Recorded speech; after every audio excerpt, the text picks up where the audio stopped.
views and opinions expressed by callers, guests, and hosts do not necessarily reflect those of the Black Talk Radio Network and Black Talk Media Project. Black Talk Radio is new black media for the new millennium.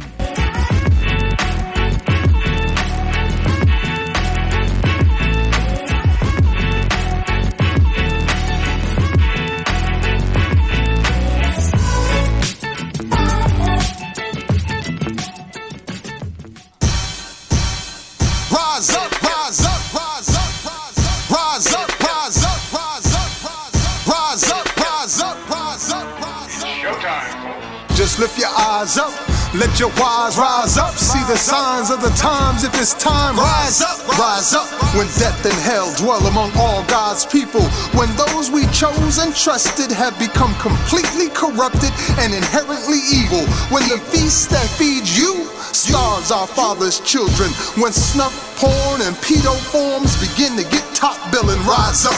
When famine claims millions, when justice gives blind eyes to billions, when the Lord's anger is no longer feared, if his protection is gone and your enemies are near, if you've seen the seas spill over and the mountains shake, break, and fall, if the moon ever turns blood red and you can't see the sun at all, rise up, no matter if the prize is high in the skies. Peace, and welcome to New Abolitionist Radio, a program that seeks to educate, inform, and agitate on the issue of 21st century slavery. It's hosted by social activist and spoken word poet Max Parthas, with New Abolitionist and actionist Johanna Alaya, and Black Talk Media Project founder Scotty Reed. On this program, we discuss recent news on legalized 21st century slavery and human trafficking, along with projects and people who help combat it.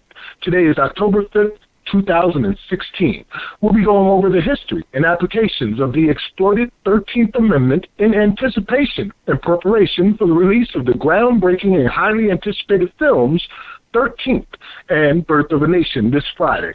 A rider of the 21st Century Underground Railroad is Jerome Morgan. On January 17, 2014, he walked out of prison after spending 20 years incarcerated for a crime he did not commit. Our abolitionist in profile will be provided by Scotty Reed. Expect all of that and more tonight on New Abolitionist Radio. If you'd like to share a comment or question, call in and join us at 1-641-715-3660. The access code is 549-032-pound. If you're already on the conference line, all you have to do is press star 6 and 1 to queue up from the conference line. Once again, I'm Max Parthas. What's happening, Brother Scotty? What's up, Johanna? I don't see Johanna on the board yet, but I'm here. I'm doing okay, man. Right. Just trying to hold it down. How you been affected by that hurricane? Is it coming your way as well? No. Now, hey, I haven't been. Yeah. I've been tied to this computer in the studio all day, working. So I haven't even been watching television or anything to hear about a hurricane coming this way. Why is one supposed to come this way? Well, it's hitting South Carolina from what they're telling me. We already have declared a state of emergency. They're shutting down all the public offices and government buildings and such. People are getting off work. Just went to pick up my daughter from work, and all along the way, like every 2 blocks, there's squads of police cars parked right there and posted up. They've already called out 1,800 National Guard here for South Carolina. A year ago today, we lost our home in the other flood that happened, supposedly once every 1,000 years. Well, here we are a year later, looking at another 1,000-year flood. Yeah, I haven't heard anything about North Carolina. It's not even a good breeze outside. So, I'm in the western part of North Carolina. I don't know where this hurricane is supposed to hit. So, I'm not going to worry about it, though, man. Well, they evacuated South Carolina's coastline up here. From what I understand, mandatory evacuation for people along the coast. Yeah, I don't live in a flood zone or a flood area. The only thing we got to watch out for is trees around here. Man, I'm hoping that we don't get hit too hard with it. Like I said, it was just a year ago we lost everything in the same circumstances. But here we are tonight on New Abolitionist Radio, and it's bearing down on us. But I'm excited, Scotty. I'm very excited. And I just feel such a sense of accomplishment and pride knowing that the 13th is due out in less than 48 hours. we're setting up different communities who are getting together to view it collectively, so we can see for ourselves what is here. I haven't seen the whole film, but just the clip alone has got me excited because it seems like they're focusing on exactly what we've been preaching as gospel here on New Abolitionist Radio for the past 4 years. Well, like you said, though, it seems like, and so I've said the same thing. Based off the clips, it does appear that she will have the same message that we have had for going on 4 years. So, that's the fact that slavery was never abolished. It was just moved to the prisons. And so I'm hoping that will be the plot. Well, I don't know if documentaries have plots, but I hope that will be the subject matter of, this film. And so again, if you don't have a Netflix account, it's not that expensive, but right now you can get an account free for 30 days. So you can watch the film and then cancel it. Right. And if you don't want to do that, just get together with someone who does. It's best to watch it as a group so you can talk about it afterwards. I mean, this is so important, and it's been the core issue of what we've been dealing with now for 150 years. Scotty calls it the greatest deception ever perpetuated on American citizens in the history of this nation. And I can't disagree with him on that. It very likely is the greatest deception we've ever faced. To be told that slavery ended when it, in fact, did not in formally through legislation, nor in practice. Not for a moment, a day, a minute, a second at all. Right. So I do want to welcome in those who are listening on our YouTube channel for Black Talk Radio. This is the first time that we're broadcasting live on YouTube with New Abolitionist Radio. It's something that I started with the programs that I engineer earlier this week, just trying to reach more people, reach as many people as possible, the best we can with the information that they so desperately need. And many of them don't even know they need it. But do want to welcome in the YouTube listeners. If you have any questions or comments, you can send those in via the YouTube chat as well. Word, that's more groundbreaking and momentum that we're achieving here with the Black Talk Radio Network. Yes, way to go, Scotty. Just trying to reach more in people. In combination with our forums. I'm sorry, I didn't hear you. I said in combination with the new social network that you set up. Oh, yeah, btrcommunity.com, yeah. Yeah, and so how are you liking it, Max, thus far, BTR Community? So far, I'm enjoying my experience there. There's quite a bit of room for improvement and linking, I guess. Like, it's kind of difficult to share from there to other networks.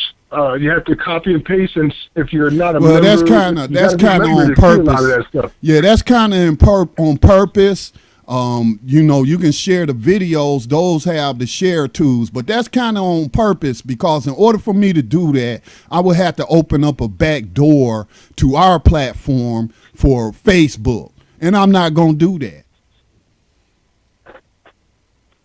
Right. I hear that. Well, we do have Johanna joining us. And to populate this social network to the point where we won't need to reach out to any other social networks. Yeah, so, that wasn't my main concern on being able to share to other networks because, again, this is a community that was created with the privacy of the user first and foremost in mind and its security. So I don't want to open up any back doors to these other networks to where they can exploit that and possibly be doing some nefarious things. So I want to keep it closed off to those networks. So the video section, it does have the share tools, and it didn't require me to, establish a backdoor connection to Facebook or Twitter or the other groups. So that's good enough for me. But we do have Johanna. What's going on, Johanna? What's up, brother? What's wrong? Oh man, good to be with y'all. Sorry I'm running just a little bit late, but I was able to hear most of Max's intro and the dialogue y'all been having so far. So good to be here with y'all. You know, Scotty, I remember like a year ago, man, when I asked you to please develop some kind of a YouTube version or video posting site for people of color, for black people in America, because of what I was seeing on those sites. Like, it really disgusts me to no end when I see these snuff films of my brothers and sisters being brutalized and murdered and killed. But before you watch it, you got to get a message from Geico. Or you got to hear about Subway's new sandwiches, or all kinds of different leeches just sucking out our life and exploiting our deaths. It just totally disgusted me. And I remember asking you, could you please put something together for us? We don't have to do this. And we're going to put something like that on, and let it be something relevant that makes a damn difference in our lives and helps us, not just some vampire sucking off anything that's popular. Right. As you know, BTRcommunity.com is not monetized in that way. You don't see any ads or anything, and we can do that because we are trying to raise the funds not only to improve the network and maintain what we have, but to expand our other media operations. So we just got a subscription, very small fee, $24 a year. Certainly, you could probably save that if you cut back on sodas or something. So yeah, I doubt if you'll see anything like that on Black Talk Radio Network for sure, where you have to go and watch the latest killing of a young unarmed black man, woman, or child, and have to watch a Geico commercial before you get to see them brutally murdered in front of your face. It's disgusting. Anyway, like I said, I am very excited about this 13th coming out and Birth of a Nation. And I guess that in itself is another conversation that we'll probably get into throughout here. Johanna, how are you feeling at this point? I mean, because as I said earlier, it is kind of like the culmination of a lot of what we've been doing here, using the word Scotty does, propaganda, and getting this information out and disseminating it to the point where now it's being featured for the first time in the history of the New York Film Festival. A documentary is being premiered there on the 7th, and at the same time being released worldwide via Netflix on the 7th. So it really seems like a climax moment. How do you feel, man? I mean, I'm happy about it, man. I'm I guess an eternal skeptic until they show me something different. I believe that the positive things about it, I'll start with that. The positives about it, obviously, we have affected the narrative, and not just us, but the people that we can trust that have been in the trenches with New Abolitionist Radio, with Black Talk Radio Network, as far back as my earliest times of hearing these conversations on the air through Political Prisoner Radio and just following that over to New Abolitionist Radio. So people that have been there for the last several years, and then all the people that we've met along the way that have been doing it since, Angela Davis days and on further back than that. So, yes, there's definitely people that are on the level that we can trust, that have had this proclamation in their mouth and this truth in their heart and a burning passion to get that out there and to make a change. That's been there. So definitely, I trust those people, and I'm thankful that this is becoming a more mainstream conversation. I'm thankful because I remember the 2012 election, and this wasn't even a part of the conversation. So to see on the eve of this year's election, the movies coming out, I'm happy about that. I only hope that she goes all the way. I only hope that, like you and I discussed, other things don't get put into the media narrative to drown it out. We know the prison strike is going on a month old, and there's still no mainstream coverage because the people that fund media, mainstream media, are all the people that are using slave labor, so they're not going to tell people about that. They're not going to pay for advertising on networks that are going to show that info, so none of those networks are going to show it. Same thing with this movie. I just hope that the people that have the money, that control the narrative, don't snuff it out if it is good, and I hope they didn't, kind of nip it in the bud before she even got it made, that it doesn't go far enough. It needs to go far enough. It needs to be alarming. It needs to shake up the narrative, and that's what I'm hoping for. Yeah, indeed. I have trepidations as well. And my trepidation stems from the people that are involved in it. You know what I mean? Who I see on there. Like, I love Michelle Alexander, and I'm very appreciative of how much she's opened up conversation on mass incarceration. But the problem is we're not dealing with mass incarceration, and she's never come out and called this slavery. So, you know, her being on there is good and bad at the same time. Same thing with Newt Gingrich. Like, Newt Gingrich is probably right at the center of white supremacy in this nation. You know what I mean? So they've got him on there also saying things as well. So I'm hoping that people don't get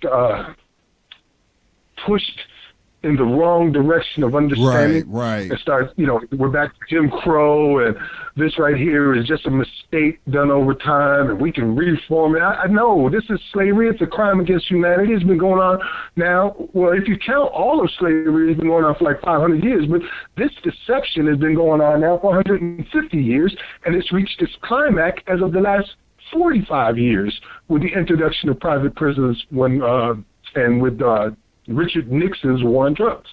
So I have trepidations, but I also know that we influence this society indirectly on a pretty large scale. We're among the reasons why even this conversation is even being had, you know, because there really wasn't that many people out there pushing it as hard as we are or getting it out there as far as we are. And we reach multiple countries right here from New Abolitionist Radio.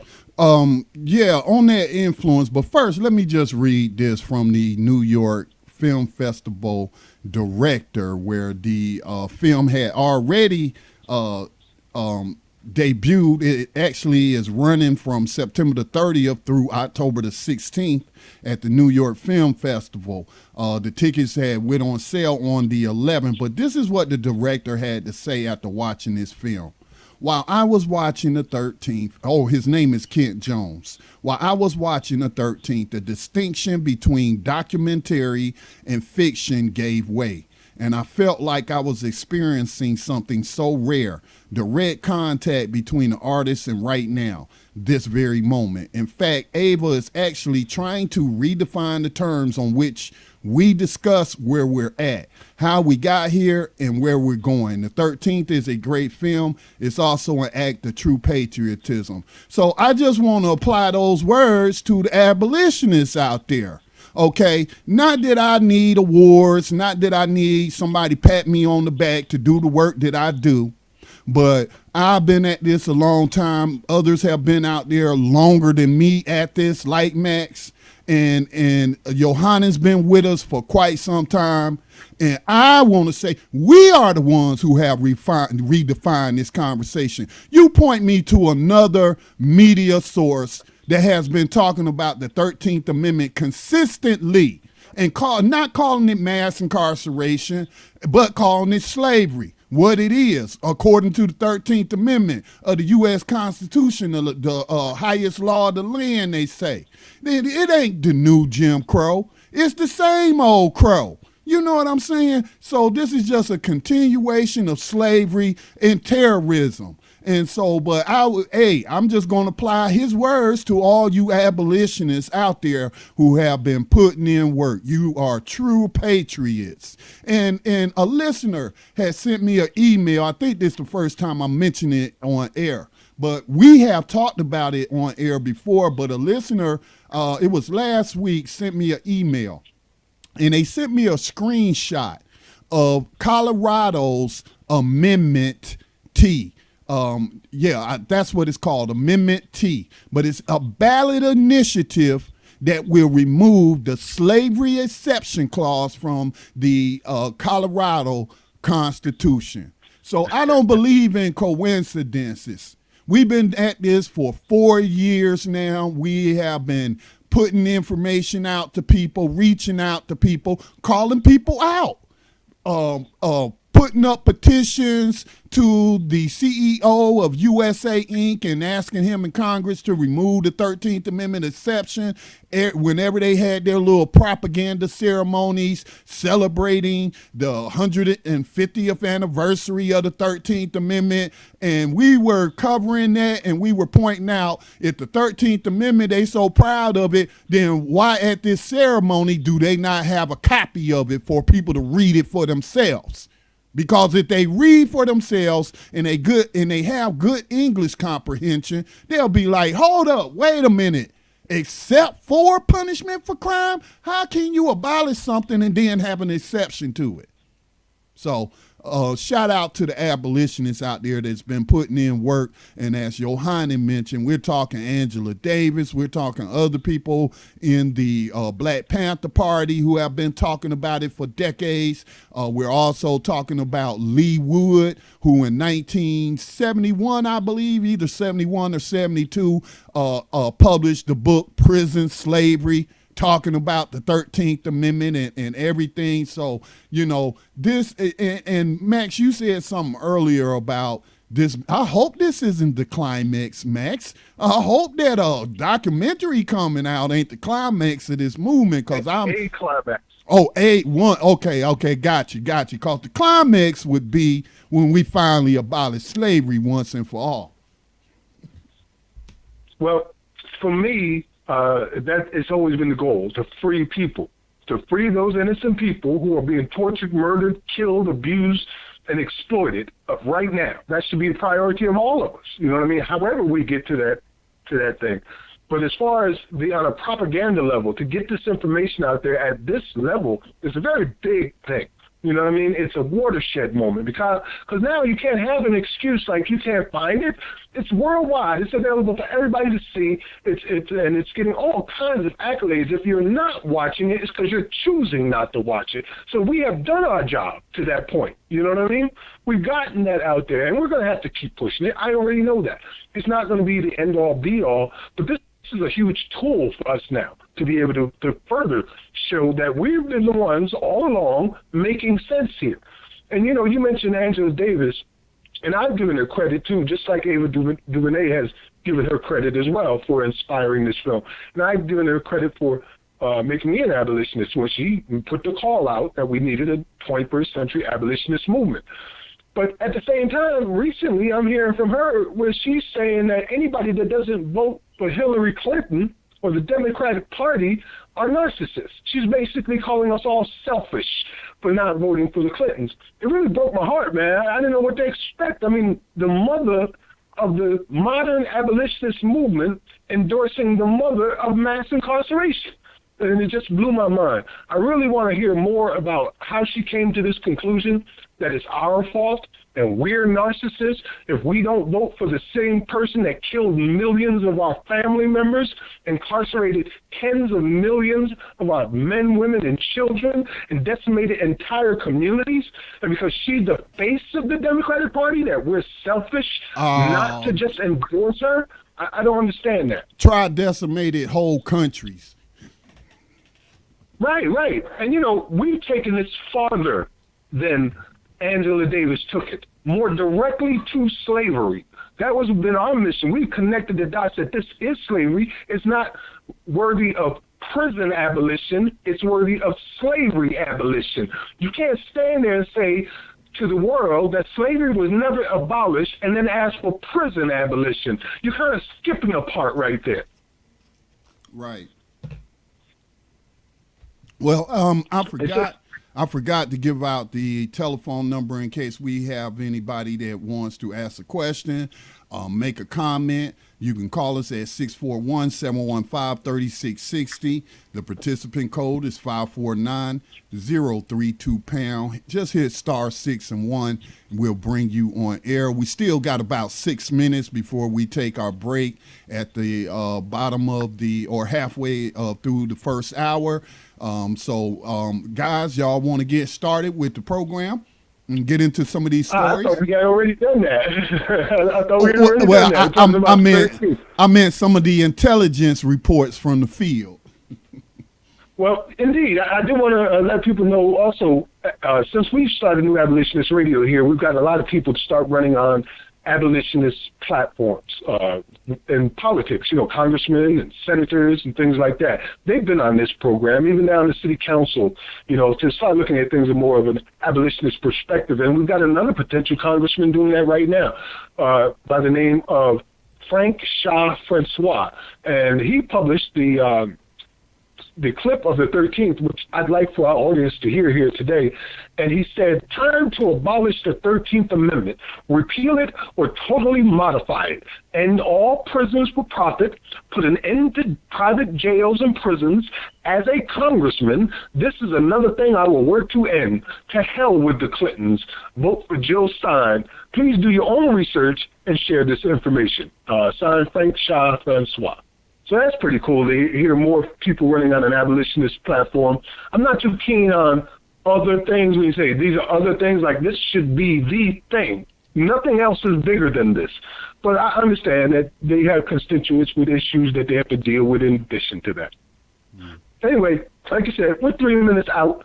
We're going to talk more about the 13th Amendment, its history, where we found out about it personally, how it has affected us.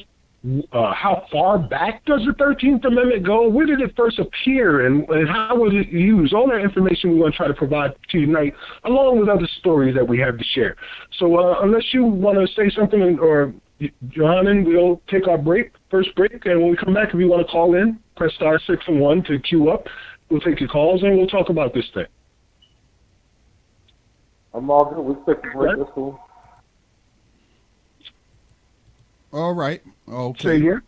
Yeah. All right. So you're listening to New Abolitionist Radio. Again, the number to call if you have a question or a comment. If you're not quite convinced that slavery was never abolished in this country, then allow us to point you to the evidence to show you that it was not. And that is what we're dealing with. I would say that slavery is the main root of the problems that people are complaining about today.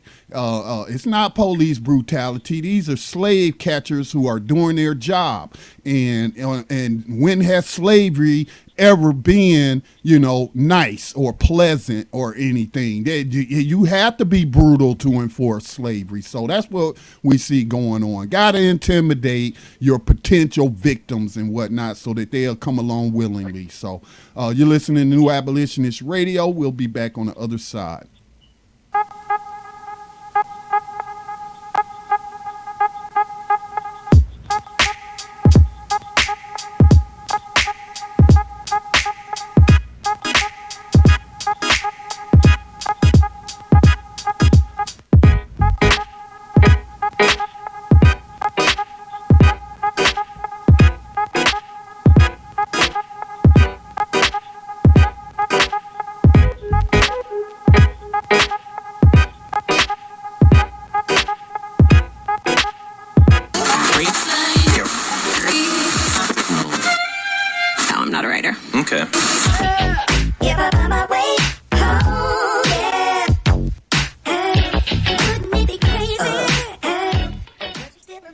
Radio since 2008, providing new black media for the masses.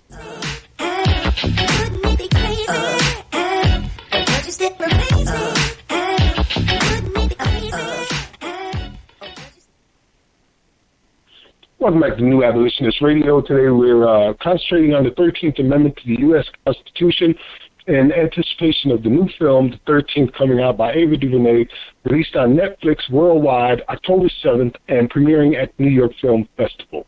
It is the heart and the crux of the matters that we've been dealing with here for 150 years, and it is the root cause of our issues, primarily. Many of us think so as abolitionists that we need to end this modern-day slavery. Max, we got a call.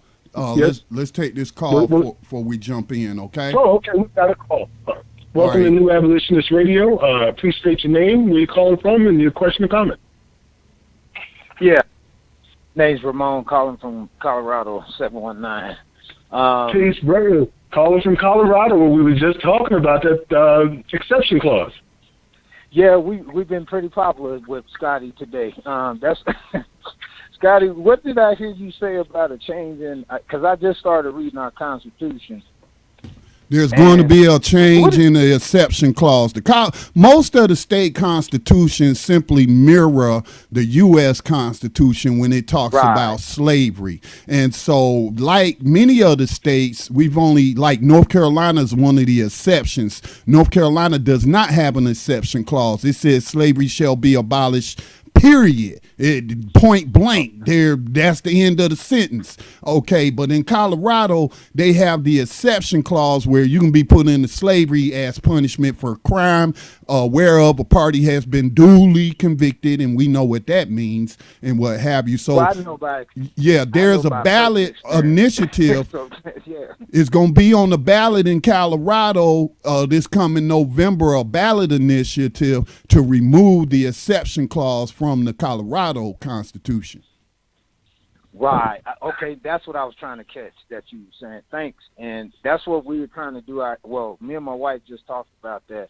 We're trying to get everybody together locally here to sit down and do like maybe a ballot reading and interpretation to help everybody understand exactly what the hell is on these ballots and how, we don't need to know your vote, but you definitely need to know what you want to be voting for. So I appreciate you putting that information out there. Thank you, and I'll mute my line.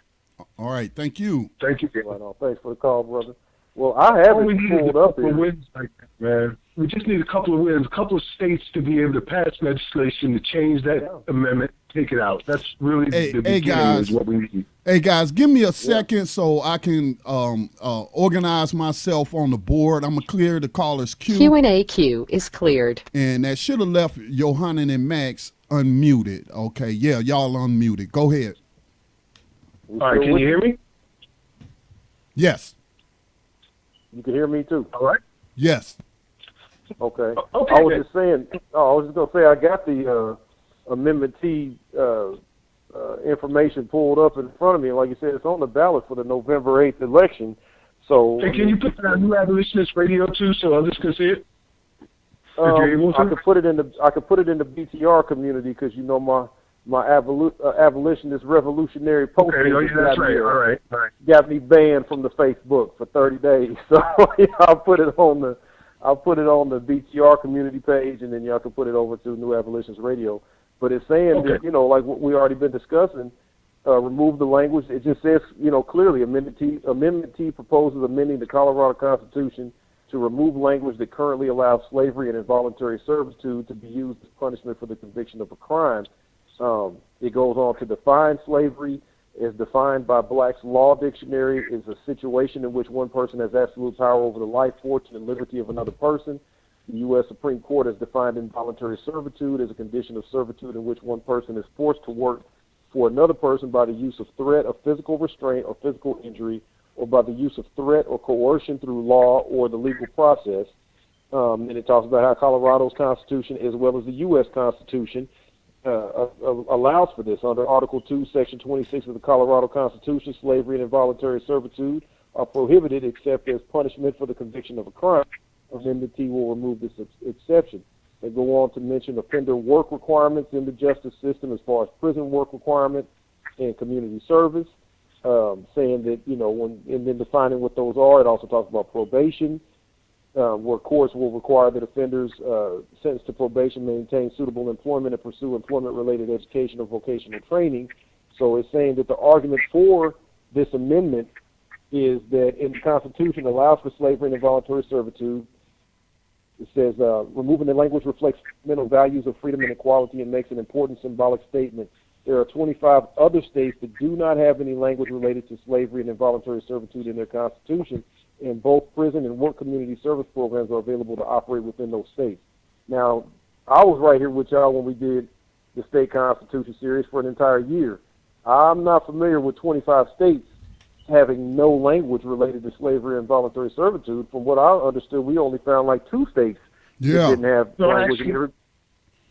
Actually, that does sound about right. A little bit more than half, I would say, had something in there from the research that we were doing, if I remember correctly. Some of the states, like a couple dozen, didn't have them. Yeah, some of the states did, like the border states, like Missouri and what have you, the expansion states back in the 1800s, they didn't have anything referring to slavery in their constitution. But you will find something related to prison prison debt. What do they call that? Debtor's prison. Saying that debtors' prisons are prohibited, but then again, they still do that. I think the ACLU came out a report, and the Southern Poverty Law Center came out with reports on the use of debtors' prisons and what have you. So the patterns and practices are there, whether or not. I feel like if they don't have anything in their Constitution, then they're just defaulting to the U.S. Constitution. Right. There was something that you said in reading that there that kind of struck me, and I wanted to go over it again, Johanna. You said you read the Black's Laws Dictionary's definition of a slave, and it reminded me of something that was said by a correctional officer down here in South Carolina. And let me see if I can pull it up, what you just said there. Black's Laws. A person, it says, what is a slave? A person who is wholly subject to the will of another, one who has no freedom of action, but whose person and services are wholly under the control of another. That's Webster, one who is under the power of a master and who belongs to him. So the master may sell and dispose of his person, of his industry, and of his labor without his being able to do anything, have anything, or acquire anything but what must belong to the master. Now, that's what is a slave from Black Laws Dictionary. Now, this officer out in Richfield, South Carolina said, you control every part of their life, and if you are doing it right, they can't do anything to you. Isn't that the description right there? Right. You control every part of their life. That's what you're doing from the moment they wake up to the moment they go to bed. And they don't have choices about whether they got to work or not, because you know you will be punishing them with solitary confinement or bird feeding or all kinds of dangerous and crazy stuff if they don't go and do your daily jobs. And then some of these jobs we've been talking about, a million of them across the nation, are as much as like fighting fires in California for the Justice Department out there. They got juveniles doing it and prisoners. We have prisoners handling our ballot boxes during the elections. When BP oil spill went down, they had prisoners clean it up. You got Verizon using call centers, and I've heard reports that as many as 30 some odd prisons in California have factories built inside of them. Yeah, man. They are in every industry. There's no industry. They had my little brother when he was 10 years a slave working on a poultry farm, processing turkeys and what have you. But that Black's Law dictionary definition of slavery, or what a slave is, I would say that's too narrow, because we know from our study of doing abolitionist profile that enslaved persons sometimes were paid slave wages. So I don't want them to. That's where you got slave wages from. Yeah, I don't want them to use that and say, oh, well, if they getting paid 12 cents an hour, then they're getting something, and they're going to take that and save it up and buy something from the canteen. So they don't fit that definition. So I think that's too narrow of a definition, and it doesn't apply. It's just too general. There are many caveats to how they practice slavery in this country. And again, the term slave wages comes from the fact that some highly skilled enslaved Africans that were providing some kind of extra value to the person, the evil person enslaving them, would sometimes allow them a little small wage, and they would save that up, sometimes purchase lottery tickets, and if they won, they would buy their freedom, or they would save up for years and purchase their freedom from the person enslaving them. So, just cause a person getting paid doesn't mean they're not a slave. Right. There's another definition by John Ruskin, 1819 to 1900, in Abolitionists, and he simply said the distinguishing sign of slavery is to have a price and to be bought for it. Today, that price for a child like Khalif Browder, rest in his peace, who is one of the features in the 13th, was $353,000. $353,000 a year is the price of incarceration for a teenage boy in New York State. It's the highest in the country to put him in these private facilities. Unfortunately, they sent Khalif Browder to an adult facility in New York, Rikers Island, where he was abused by guards on video, potentially molested by the fellow prisoners there, where he was a child at, held with no crime, no charges for 3 years, went through all this abuse, and then finally released without so much as our bad, we made a mistake, and ended up committing suicide. So $353,000 in New York is what the price of a child is. Here in South Carolina, it's $161,000. In New Jersey, it's $240,000 for one child to be incarcerated for 1 single year. That's just talking about the children. Johann, I have a question for you. Have you ever come across a breakdown from the private prison industry on how much they make per, I know they call it per bed, but we know that's just a nice way of not calling people slaves. Yeah, the closest thing that I can remember we've had on was like off the quarterly earnings calls where they would talk about how many beds and then how many billions each bed translate into, and you just have to divide it by that. So I know they've talked about, like even with this contract now, that this is a good way to get that introduced into the program. Is since we're reporting on the Bureau of Prisons saying a month or so ago that they weren't going to renew any contracts. That was Department of Justice. Yeah, this is a prime example. The Geo Group got a renewal of the contract to take in 1,800 beds at this with D. Ray James down in Folsom, Georgia. So when they give you the amount that was for, like how much they renegotiated that for, and I want to say it was like $3 million, but however, so I mean that's like the numbers that we typically get. I haven't seen anything that they put out ordinarily that just says like what each bed is worth per se, but they will say in those earnings calls when they get contracts, they will say like however many thousands of people, how many beds they represent, how much that contract is worth. But that can include like health care, that can include maybe some other aspects of what the contract is for that's not specifically just per bed. So I really don't know. Let me see if I can find something for you. Yeah, we do got a caller. I want to bring in this caller, but I guess we'll talk about this afterwards. But yeah, that was the Department of Justice a few weeks ago said that they were not going to renew any contracts with the private prisons. And so the Bureau of Prisons is under the DOJ. So somebody not following orders or somebody didn't get the memo. Okay, because they turned around and renewed that contract with the Geo Group. But area code 910, you're on New Abolitionist Radio. Yeah. At some point, I want to read some research that I did on the 13th Amendment, and I also want to end the program with a poem by Frederick Douglass that I found. So just giving you a heads up. Okay. Area code 910, go ahead with your question or comment. How's it going, fellas?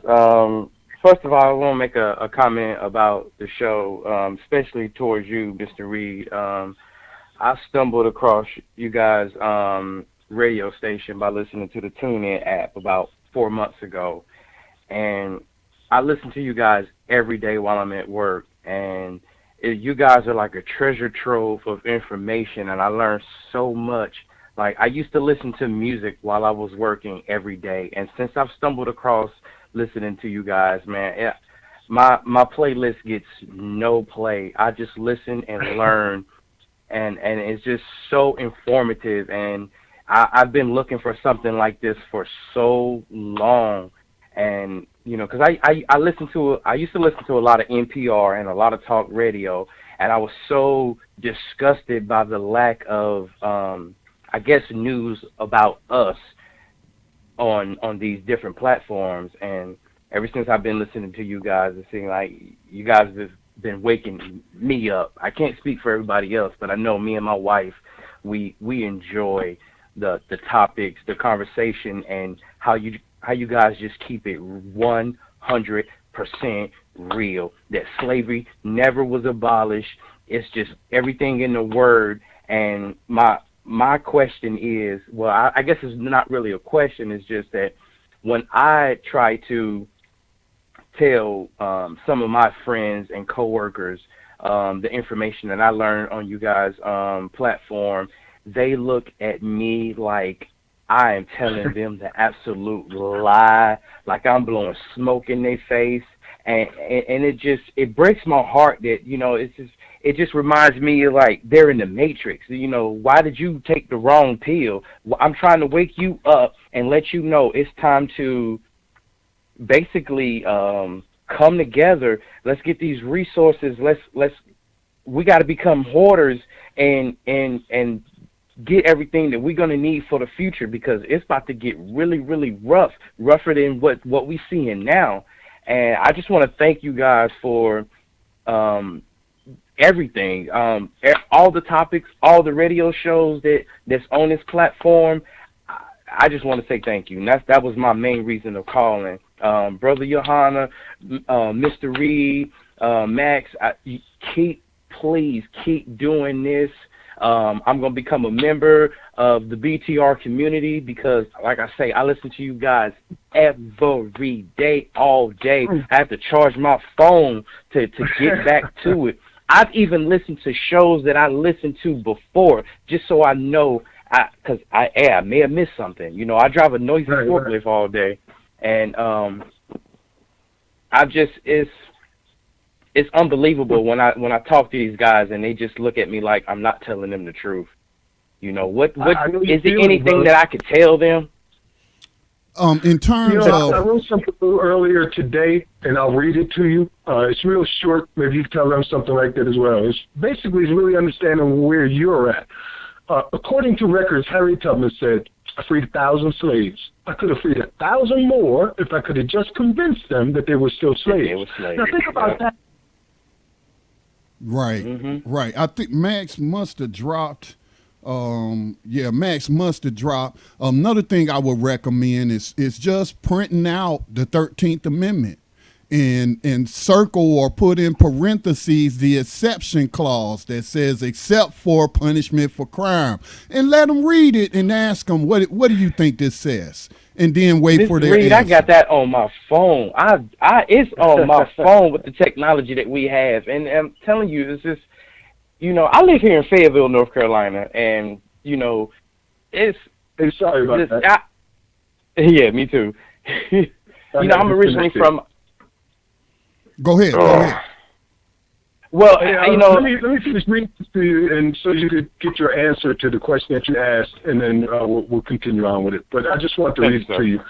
I want you to think about the time that she said that and this time now. So at the height of slavery in the 1800s, while an underground railroad was operating, and every person knew and proclaimed that slavery was the law of the land, this one woman, risking her life to bring people out of bondage, couldn't convince half the slaves she met that they were still slaves.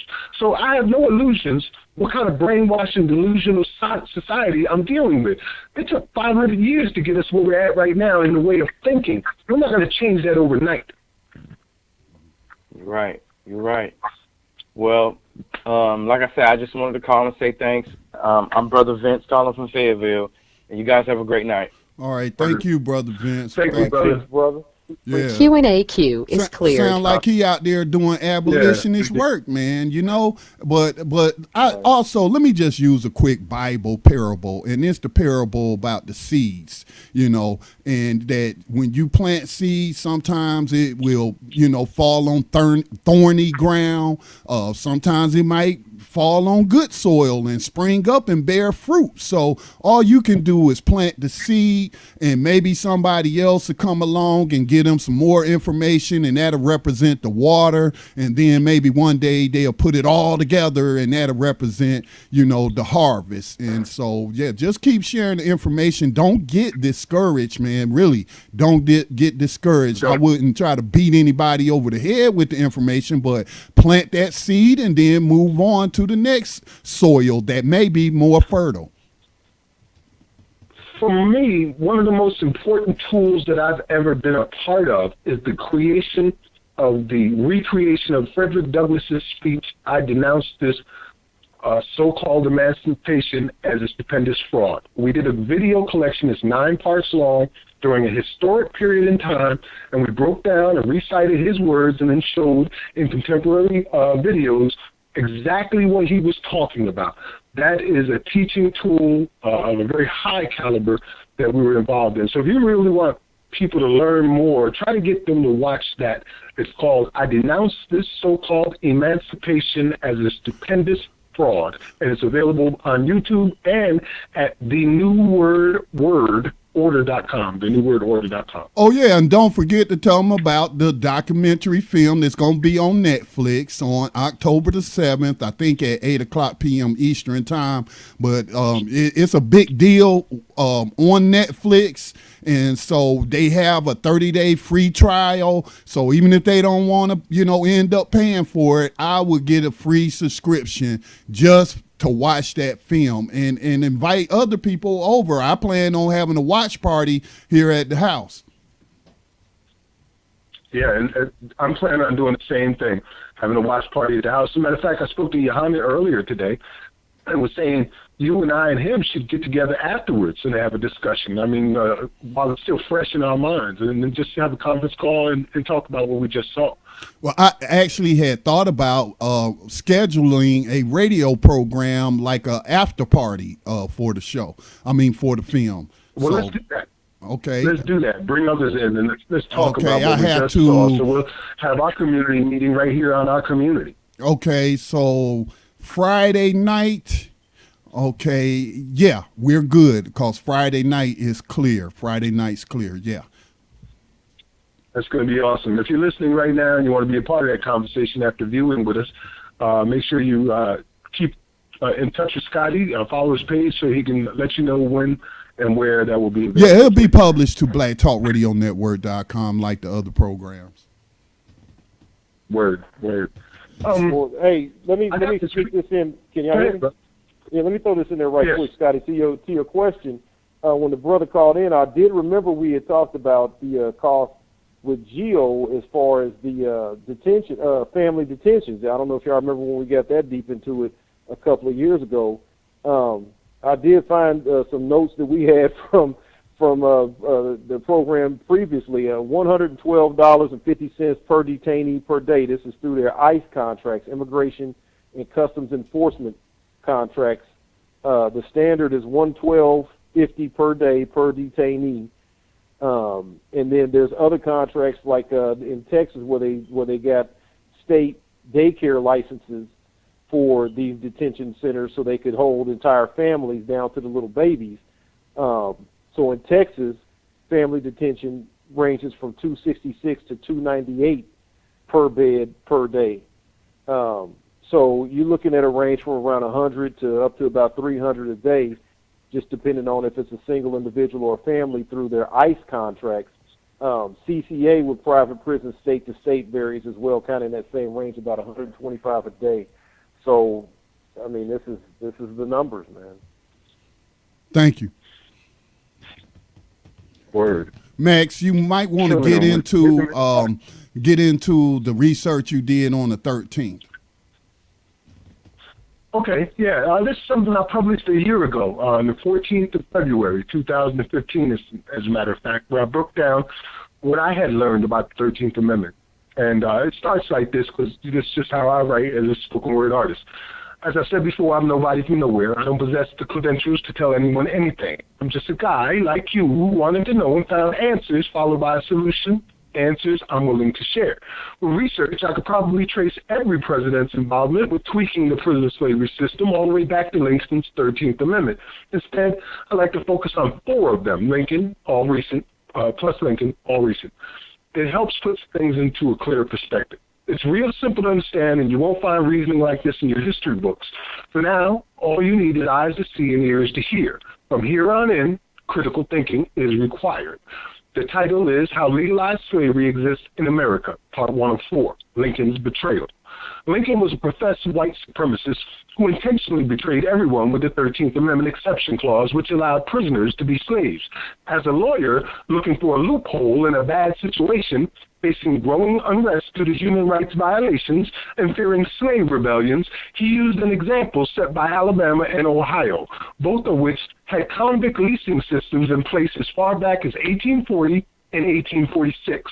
The earliest appearance of the exception clause is in a constitution that I have found that traces back to Vermont, 1777.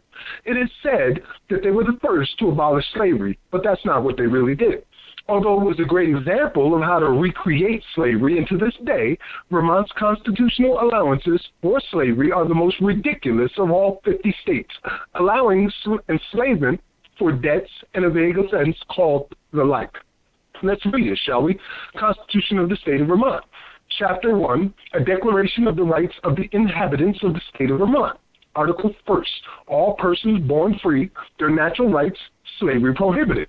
That all persons are born equally free and independent and have certain natural, inherent, and unalienable rights, amongst which are the enjoying and defending life and liberty, acquiring, possessing, and protecting property, and pursuing and obtaining happiness and safety. Therefore, no person born in this country or brought over from overseas ought to be holden by law to serve any person as a servant, slave, or apprentice. After arriving to the age of 21 years, unless bound by a person's own consent, after arriving to such age, or bound by law for the payments of debts, damages, fines, costs, or the like. See, Britain took note, and by 1779, Parliament had enacted the Penitentiary Act, which introduced state prisons for the first time. The act was drafted by prison reformer John Howard and jurist William Blackstone. It recommended imprisonment as an alternative sentence to death or transportation. The American colonies had been used as the destination for transported English criminals. England was building prisons in America to provide a colonizing workforce of European indentures, and only 2 were built in London. Paragraph partially drafted from Wiki Penitentiary Act. Now, Lincoln knew all of this and worked in collaboration with Southern lawmakers to come to this deal of conversion. In his own words, he told the leaders of the South that their only differences about slavery lie in quality versus quantity, i.e., the North thought it was wrong and should be limited through state, federal-controlled prisons, and the South thought it was a right that should be legal to all citizens. In the end, Lincoln won and enacted the full conversion of slavery to prison slavery, from citizen-owned to state and federal owned. Right here in South Carolina, where I live, SDOC proudly bragged, or did brag, on their website about history tracing back to the first state prison in 1866, exactly 1 year after the emancipation. Chain gangs were part of the prison slave labor practice, and in particularly a massive road development project during the 1890s. Anytime more laborers were needed, business leaders would contact the local politicians or magistrates who would use police and courts in concert with existing black code laws to gather men, women, and children at their leisure. The black communities after 1865 were turned into human shopping malls. So with the ratification of the 13th Amendment, convict leasing, as it had been practiced in 1846 Alabama, continued on until July 1st, 1928. That is 73 years of suffering after slavery supposedly ended, all the way through segregation and Jim Crow laws. This is why we say as abolitionists that slavery did not end at any time in American history. It was only transformed. Anyone who teaches or tells you that slavery ended is lying, or an uninformed parrot repeating what they accept at face value after 150 years of deception. The next stage became known as Unicorn and began on December 11, 1934 as a subsidiary to the U.S. Inc. and is today a $1 billion a year industry Their primary product is prison labor and services at cutthroat costs. I mean, who can compete with slave labor? And they have a veritable chokehold contract on all goods made for the U.S. government. They and other prison labor companies provide caged and working bodies for commercial international private corporations like Whole Foods, McDonald's, Starbucks, Verizon, and dozens of other corporations. And we'll get into that in later parts of this. There you have the research that I have put together, and it's called How Legalized Slavery Exists in America. That's part one.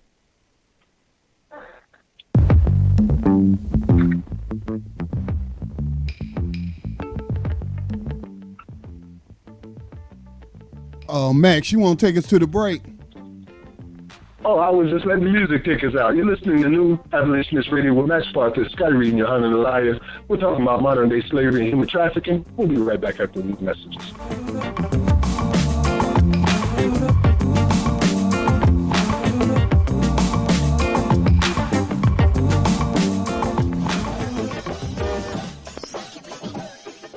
The Black Talk Media Project funds the use of new media technology in efforts to restore independent Black voices to the myriad of issues affecting Afro-descendant people all over the planet. If media can control the minds of the masses, as Malcolm X once said, then you must ask yourself, who is in control of the media targeting the masses of Black people today? Help bring back independence, self-determination, and respect for Black culture in the production of global media by joining the effort to crowdfund new Black media for the new millennium. Visit blacktalkmediaproject.org for more information on how you can invest in public Black radio for the masses. Welcome back to New Abolitionist Radio. We'll continue our conversation. So what did you guys think of the dissemination I put together there? Oh, that was great, man. I mean, you are not a award-winning spoken word artist for nothing. Well, thank you, brother.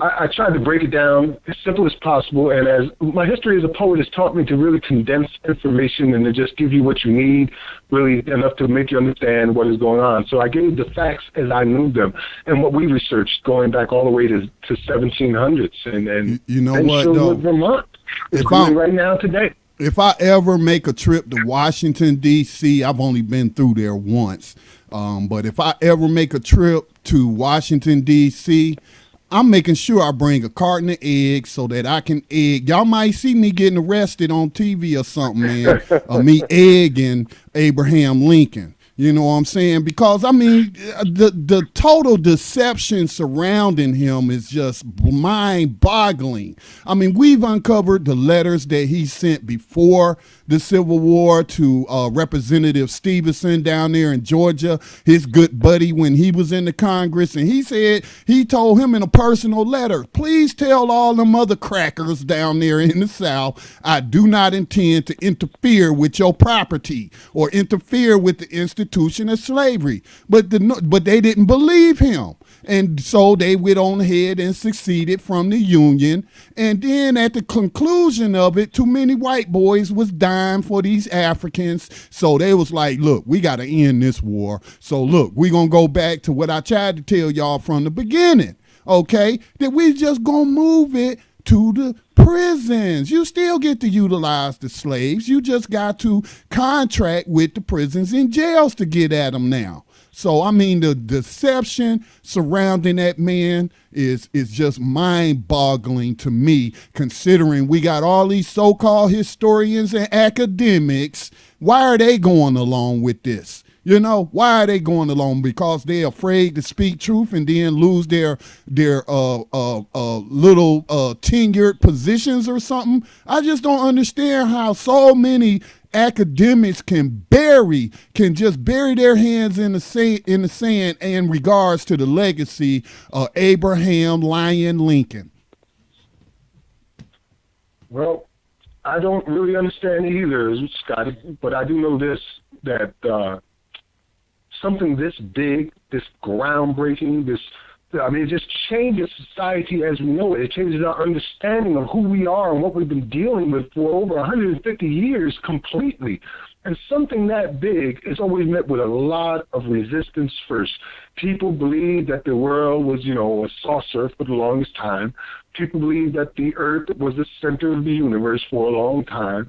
And even those who came forward with the truth about, our solar system were chastised and imprisoned and even killed by the Catholic Church. So when information is this big and this just groundbreaking as it is right here, it's met with the fiercest resistance. And it's hard for even the most intellectual among us to finally realize that they've been wrong for most of their life. Cognitive dissonance. People hear it. Yeah, imagine if you were a teacher, right? And you've been teaching for 30 years that slavery ended. And you've been teaching all these students and you've got your story down pat and you show all the facts that as you know them, and then somebody hits you with this information. How are you supposed to act? Well, if you're an honest person, if you're an honest person, you're supposed to act grateful. You're supposed to show gratitude. Right. You're supposed to be thankful and say, wow, I was once blind, but now I see. And then you're supposed to go out and go teach others what you just learned. If you're an honest person, if you have integrity, if you have self-respect, that's what you should do. But that makes me wonder about all these people that continue to be slavery deniers, both passively and actively, going out here to go against what we're teaching people, what we're showing people. We're not trying to indoctrinate anybody. We're just revealing, shining the light on what's already there. So, yeah, if you're honest, you'd be grateful. You know what? You just gave me an ideal, Johan, and we got to make slavery denial as despicable as Holocaust deniers. Because you deny the Holocaust, people gon' act like, you shot somebody or something like that. So we got to make slavery denial in the same vein as being so disrespectful and just crazy. How dare you talk about slavery was abolished when it was not? Yeah, I've been doing that since 2014. It was one of my New Year's resolutions to be like a shark when it comes to that. I don't care if you're friend, family, ally, whoever. If you're coming out wrong with this, I'm going to say it out loud. So you know, and everybody around you knows that there is another perspective and you missed it. So particularly when I see clergy friends of mine come out and talk about all of these different issues and never mention modern day slavery.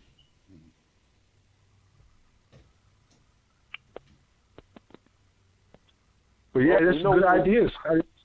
Yeah, we know what we're up against. You get them to look at it like you said, like the Holocaust or like abusing animals. You probably could affect people if you could get them on that level. They don't want to see no animal take no L. So, but they're willing to see people out here suffer and be in cages because they're being classified as being criminals. So it's like they deserve whatever kind of treatment they're getting. And we really got to get humans back to the place where they care about humans and their welfare.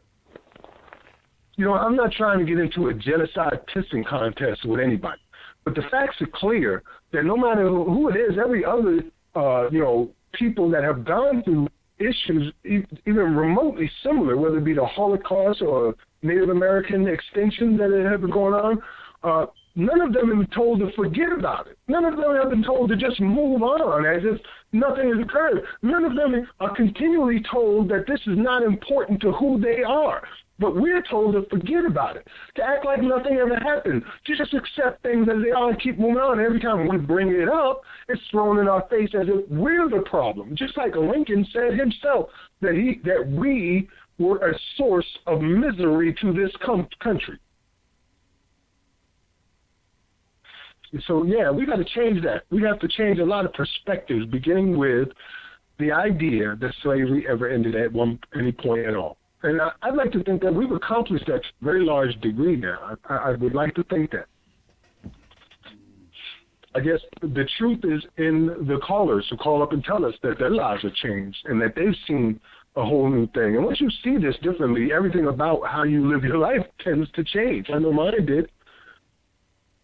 Yeah, but see, the people who listen to Black Talk Radio seek out this type of programming, as the caller had stated, Vince, here in North Carolina. He sought it out because he knew that he was missing something or wasn't getting something from the mainstream talk radio that he was listening to, like NPR. And which I have caught NPR and a bunch of lies in some of the stuff they put out. But you know, we are still not reaching the millions that mainstream media reaches, and so that's why I have the project going on to crowdfund a mass media network, you know, where we can then go at the people, come to the people on a localized level with media and what have you. So that's what we're up against, but it's still at the same time, like I was telling somebody else about the listening audience of Black Talk Radio. And I was like, you know, sometimes it's not how many people are tuning in, but it's who's tuning in. And apparently the right people are tuning in, or else we wouldn't be seeing this language change in some of the mainstream media, like, you know, Sean King putting out that article about the 13th, and which a listener emailed me about that too, said, y'all, I know y'all making an impact because here in New York, this is the largest media market in NYC, in the country. So for the New York Daily News to publish an article calling out the 13th Amendment and saying that it didn't abolish slavery, then so again, it's not sometimes, although we want to reach as many people as possible, but also I don't get discouraged because when I hear slave catchers like the former commissioner of the NYPD tell a group of cadets talking about they view us as slave catchers, I know who he's been listening to. I know where he's getting his information. So it's not so much the quantity, but it is who those people are that are listening. Word. In the words of abolitionist William Wilberforce, you may choose to look the other way, but you can never say again that you did not know. So yeah, brother, we're touching them out there. Indirectly, we're influencing quite a bit, and if that's all we got, let's work with it until we can get our crowdfunding going and we can really make a huge impact. I'm looking forward to a meeting with Brian Stevenson so I can talk to him about something like that coming November 17th. And this Friday, or actually tomorrow afternoon, I'm going to be meeting with one of his representatives. Brian Stevenson is from the Equal Justice Initiative out of Alabama, by the way, another abolitionist organization who was just awarded $1 million by Google. Lord, if we had $1 million, Scotty, oh, man. Well, we still got 45 minutes left, 2 segments, and a poem to read. Any stories that you guys in particular want to go over that you picked through the week? Man, it's a ton of stuff going on. We mentioned the Bureau of Prisons sneaking in a renewal of a contract. I mean, we don't have to go all the way into the segment, but for people that really do pay attention and listen to, you know, how we break things down, just so they'll understand, because I met quite a bit of resistance through Facebook from people that were saying, don't trust it, it's not really going to happen, and, you know, all these kind of things. So, okay, here's our first little indicator, and I'll be brief on this. And like I said, I don't necessarily want to, you know, get into breaking down this story because we got a ton of them.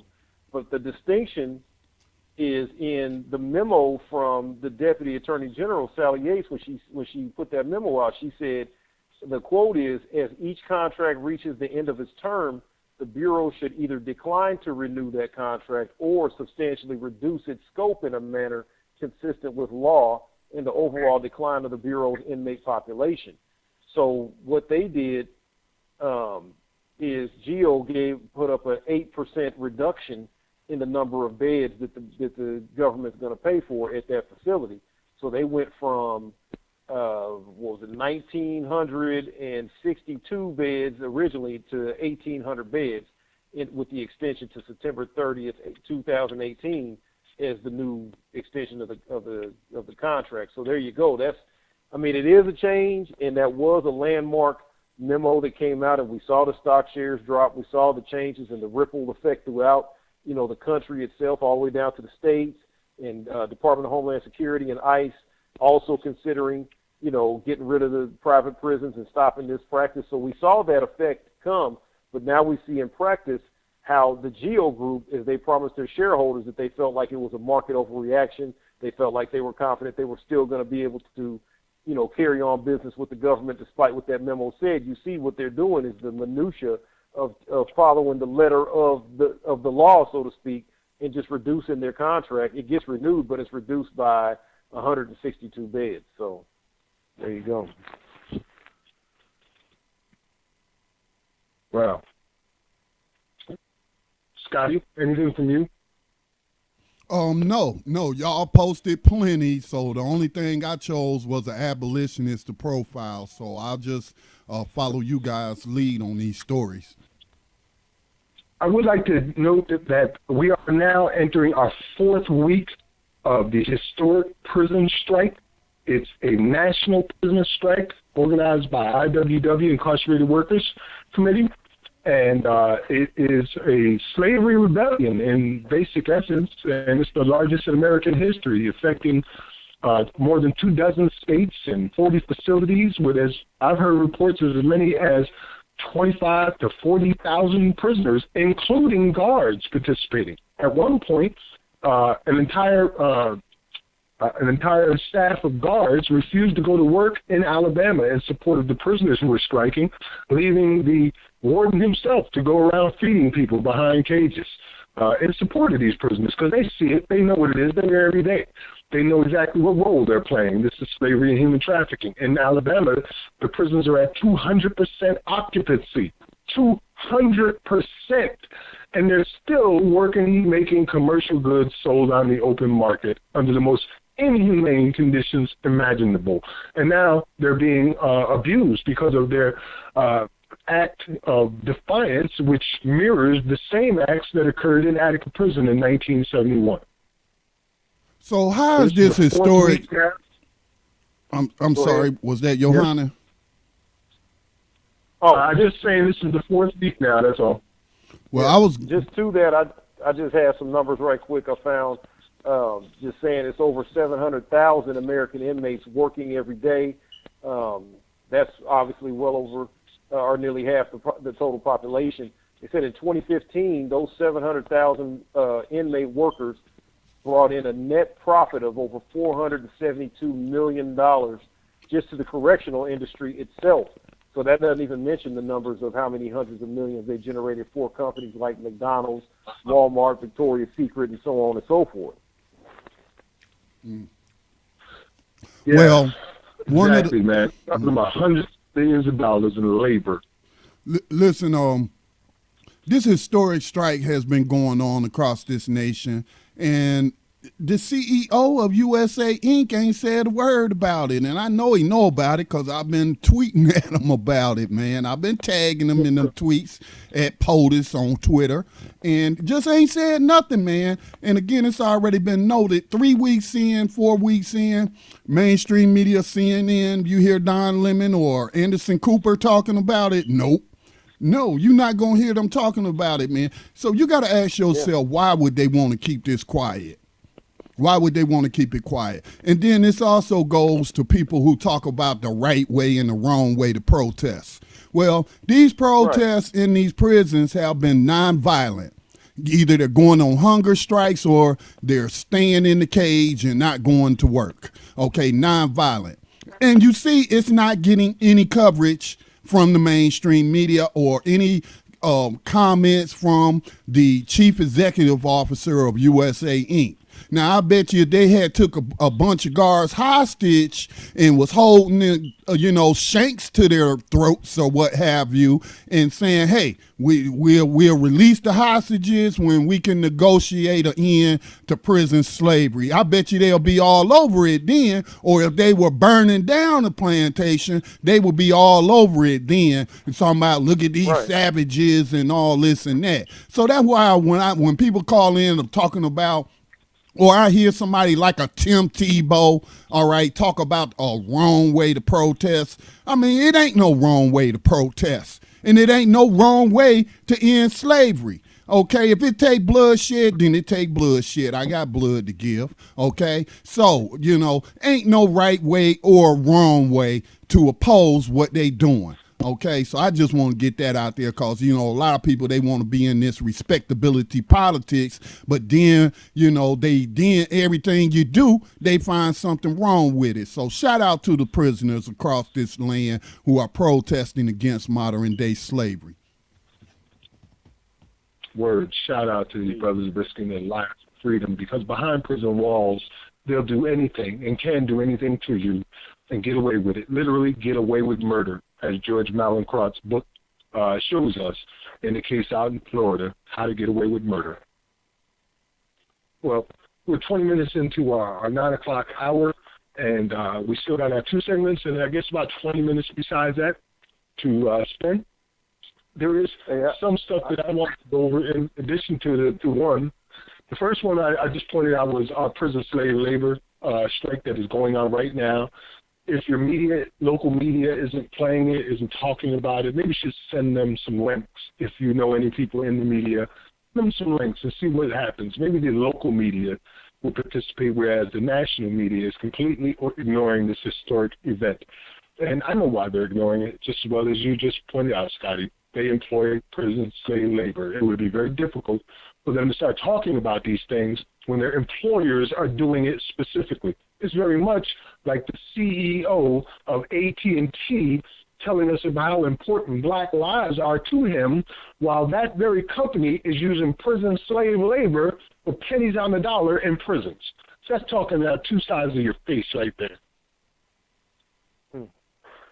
One of the things, too, I wanted to mention was this news about, and we hadn't had a chance to discuss it, guys, this news about Ken Thompson stepping down because he supposedly got a cancer diagnosis. What? Yeah, this just came out yesterday afternoon. Would have been, Tuesday, October the 4th, as this podcast, somebody hear it in the future. Yeah, the news came out yesterday afternoon that he supposedly got a cancer diagnosis. He didn't say cancer of what or to what degree or whatever, but he's stepping down from his position and letting the assistant deputy district attorney take over, the office while he's fighting cancer. So, I mean, it's just, excuse me, I don't want to make light of the man's situation if indeed that's what's going on, but this is America. So I'm not even going to pretend like the powers that be in the political machine and the systems and the folks, the players and all of this don't operate in this fashion. I'm not even going to pretend like we don't have a history of people stepping down, standing down, getting cut off at the knees right when they're at a point of having power and influence and making changes to the system that has been operating freely. I mean, Charles Hines was in office for 25 years, never missed a day, never skipped a beat, incarcerated 100,000 people. And hell, Ken Thompson's office found 25 they already got out, and got 100 of just one cop, Louis Garcella's murder convictions that they investigated. So if it's just one cop with 100, it's got to be 1,000 cops over the last 30 years with 100 apiece that could easily be investigated. If it's only 3 to 5% of 2.5 million people that are wrongfully convicted, that's well over 100,000 people. So to hear that this brother comes out and says that he's stepping down from this position, that is still, even after the Peter Liang statement where he was saying he didn't recommend that the man go to serve time. I know we talked about that on this program. I felt like he kind of basically had to kind of parlay on that one, just give that word so he could go on and within the next week get another person out of prison, and then the next month another person and another person. This stepping down, man, it don't sit well with me. I hope the brother's okay, and I hope he gets well if he really is sick, but this don't sit well with me at all. You think he might have been getting some death threats or something?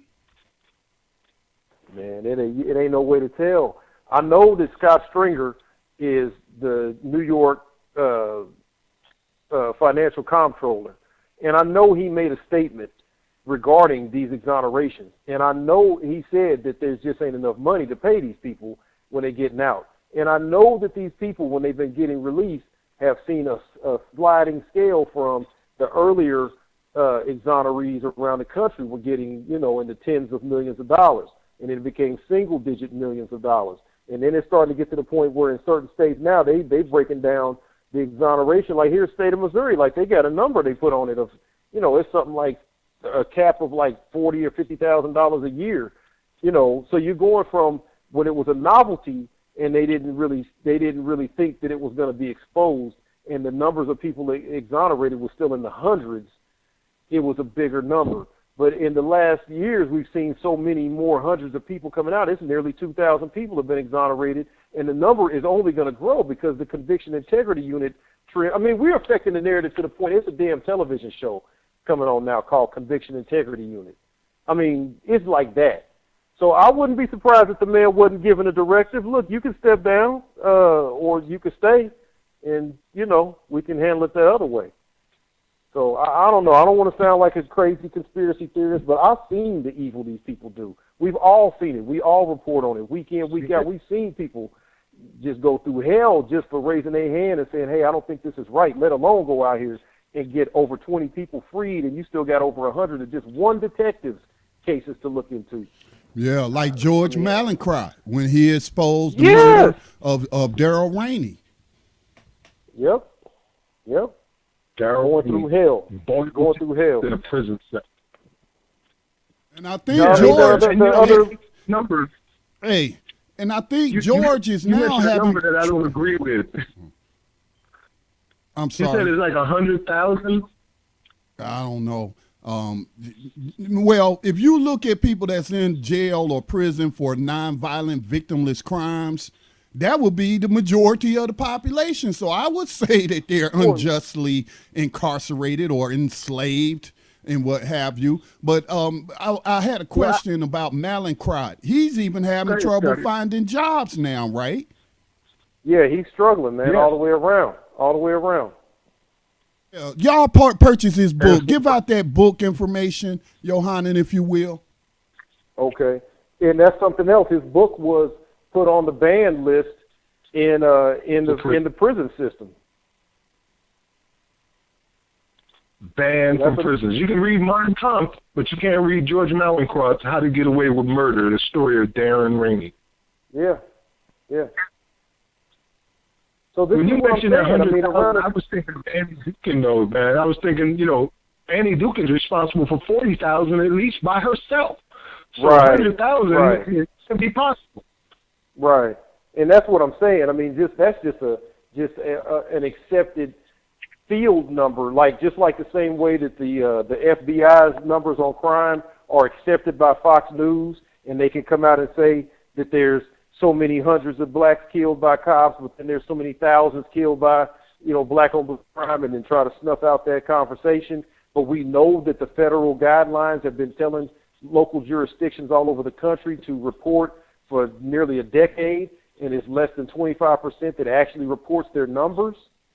So this is the kind of thing I'm saying. When you say 3 to 5% is an accepted number by the community, by the authorities, 3 to 5% of those that are probably or could be wrongfully convicted out of 2.5 million, we know there's way more than that. And then, like you said, when you throw in nonviolent, victimless crimes, when you talk about drug prohibition, and in America, alcohol prohibition damn near destroyed the country, and then you want to look at drug prohibition now in the age of big pharma, where people are becoming drug addicts after taking doctors' prescriptions.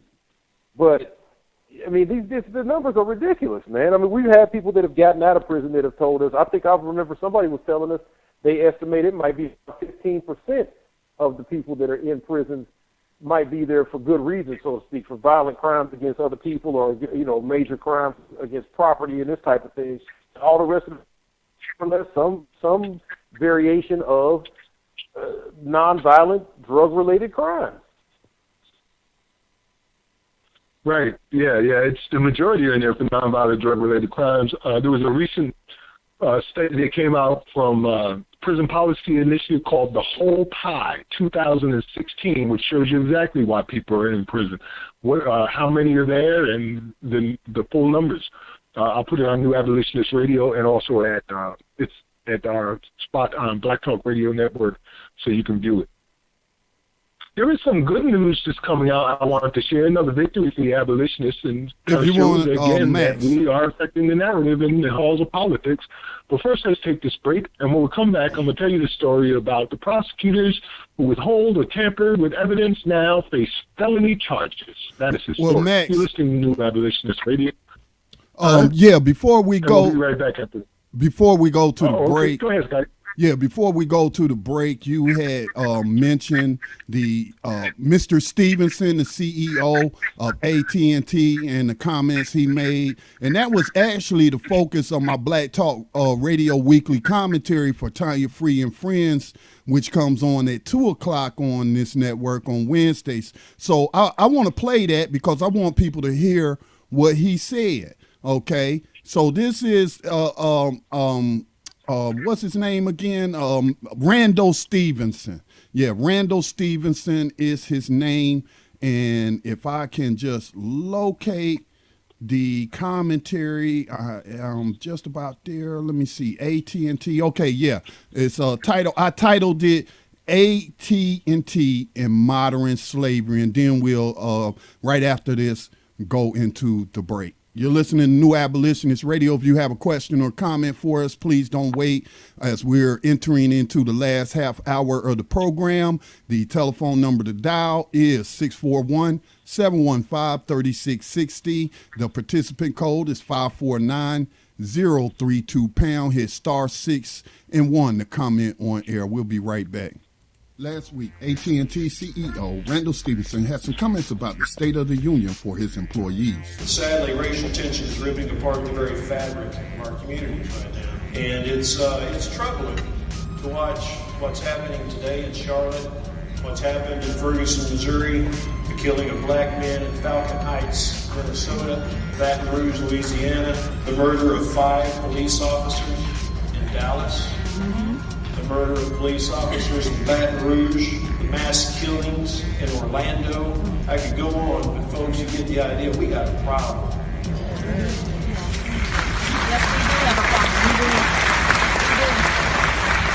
Now, there are some that are here tonight that the mentality and the thought process would be the police need to crack down and get control of these communities.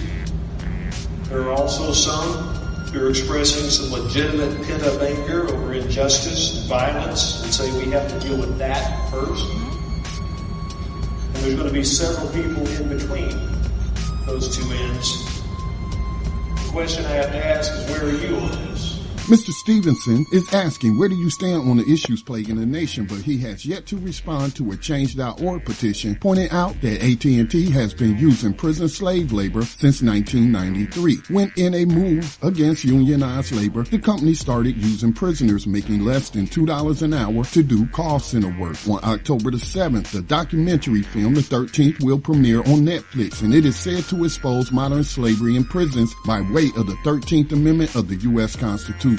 The root cause of these problems in policing in the courts is slavery. Mr. Stevenson should watch the 13th and see how AT&T is part of the problems he laid out in his speech. This has been Scotty Reed with your Black Talk Radio Weekly Commentary. Visit me on btrcommunity.com for a new online black social media experience. The Black Talk Radio Network is made possible in part with help from the Black Talk Media Project, a North Carolina-based nonprofit engaged in the production and distribution of independent digital black media. Find out more by going to blacktalkradionetwork.com or blacktalkmediaproject.org and look for the menu tab, Crowdfunding Black Media. Black Talk Media Project, helping to provide you with new black media for the new millennium.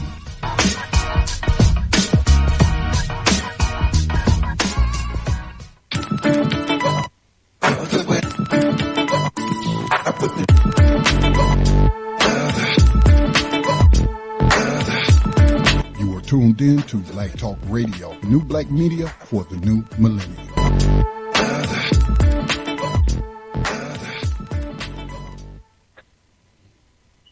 Welcome back to New Abolitionist Radio. Thank you, Scotty, for sharing that with us indeed, so people can hear with his own words how he's saying one thing and doing another. This is the CEO of AT&T, a company that uses prison slave labor, pennies on the dollar, paying people to do what others can do on the outside where so many are unemployed. Yeah, Black man. lives really Yeah. matter. They also matter behind bars. Yeah, and I bet you that AT&T probably has a poor hiring record for felons.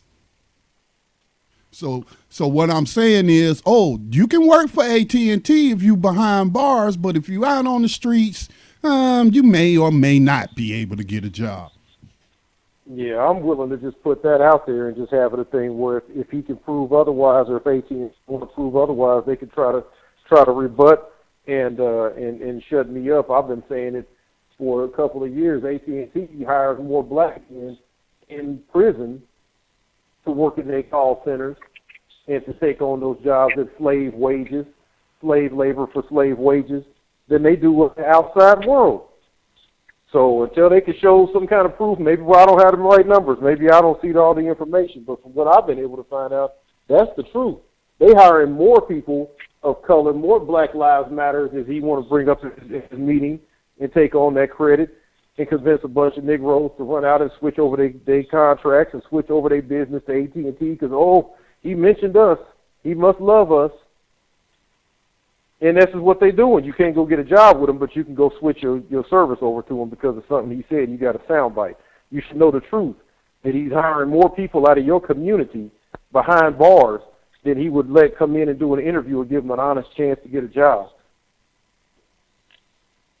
Sometimes the truth hurts, don't it? Well, I want to share this final story before we finish up with our last segments, and it's another victory, as I said before. You know, every week we do our 21st Century Rider on the Underground Railroad, showing another exonerated individual who was falsely incarcerated, and more often than not, it always seems to involve prosecutorial misconduct. And they do everything you can imagine to keep these brothers and sisters in these prisons when they have never done anything at all. Well, that's about to change, apparently. The Los Angeles Times published this article titled "Prosecutors Who Withhold or Tampered with Evidence Now Face Felony Charges," and it's by Christopher Goffard, a contact reporter. It says, amid an ongoing controversy in the Orange County Courthouse involving accusations of prosecutorial misconduct, a new law will ratchet up penalties for California prosecutors who tamper with evidence or hide exculpatory material from the defense. Under the law, which was introduced by Assemblywoman Patty Lopez, Democrat from San Fernando, and signed by Governor Jerry Brown on Friday, a prosecutor can receive up to 3 years in prison for altering or intentionally withholding evidence that defendants might use to exonerate themselves. Previously, those acts were considered misdemeanors. Wow, that just hurts saying it, that previously it was considered a misdemeanor to hide evidence that would free people who were innocent. It goes on to say, here's so many, say again, Scotty?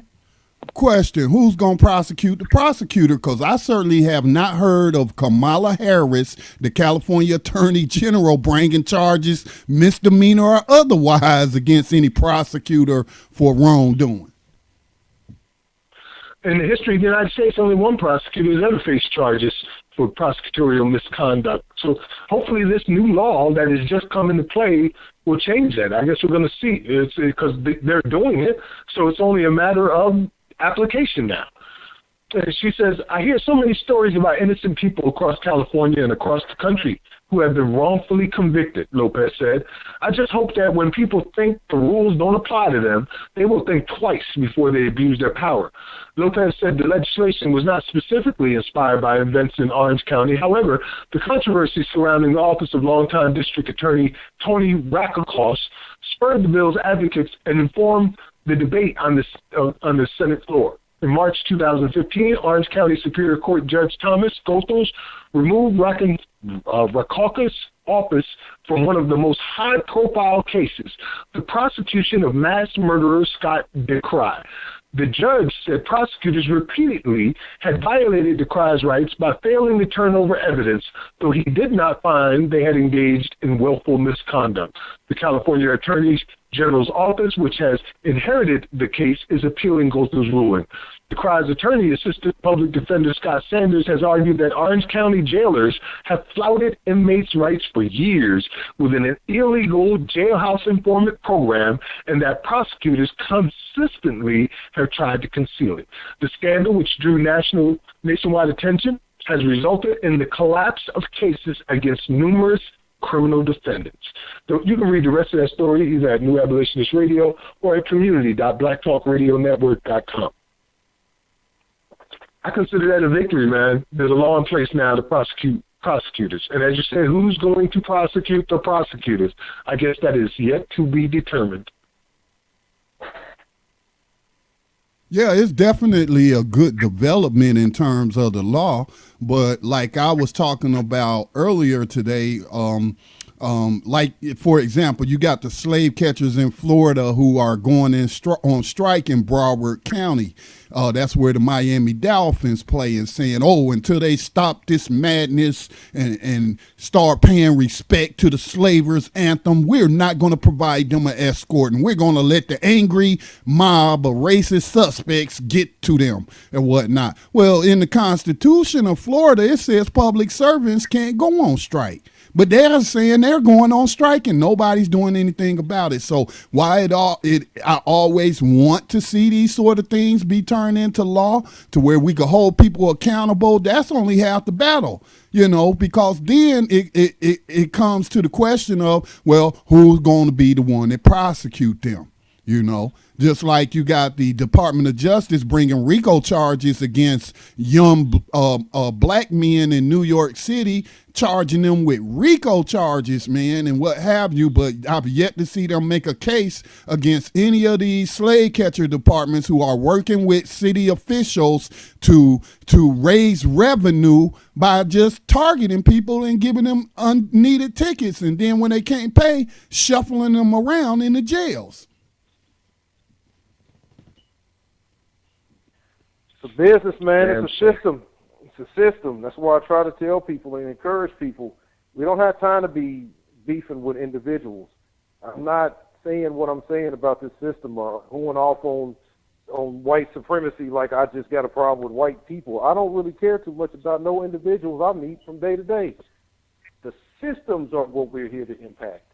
If you can affect these systems, it's going to get so many people out of the way. I mean, again, you referred to scripture earlier. That's for the believers. When you could save just one person, you cover a multitude of sins. If you could just get just one person that's pushed out of the way of the system that's set up, that they don't teach our children about, that they don't teach about in school, that they don't talk about in church, that they don't warn you about every day. You see these viral videos of killings, and you see all this mess going on all the time, all these debates, but nobody talks about the system that's in place that creates this environment and feeds off of this chaos. If you could just stop the system from devouring just one person, think about the benefit to your own personal life. Word. It's just a bunch of hypocrites, man. Bunch of hypocrites saying one thing and doing another. What did James Baldwin say?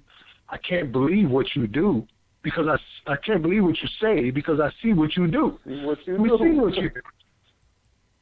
We can say all day long. And it's just hypocrites who are just avoiding any culpability and trying to put themselves on the, I guess, in the history books on the side of the right when they have been on the side of wrong all along and are on the side of wrong while they're talking about being on the side of right.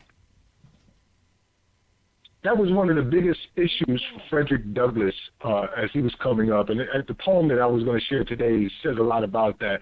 He really had issues with the church in particular during the 1800s and the roles they played, just like I have an issue with the church today and the same thing that they're doing. Up there yapping about everything but the right thing and not backing the abolitionist movement as a whole.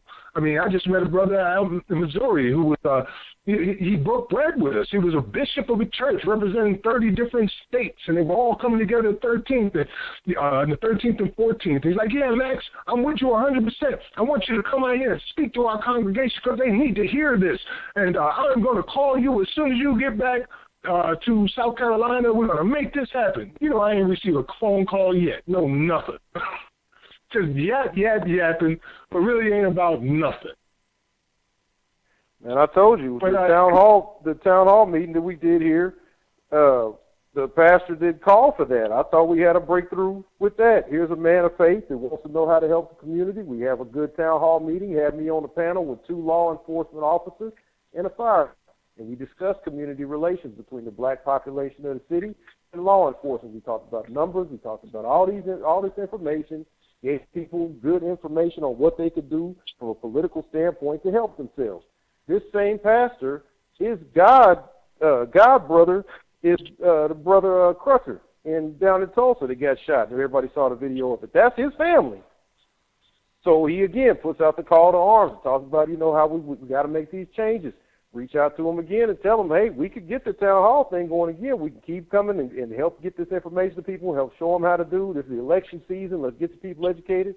Same thing.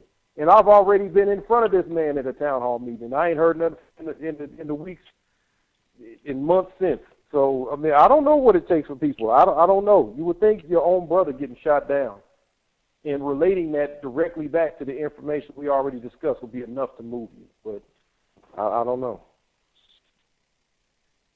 Yeah, I don't know either, man. Scotty, we got like 15 minutes left, a little bit less than that. How you want to roll with this? You want me to do the poem first and then do the final two segments, or do the final two segments and then close with the poem? Close with the poem. All right.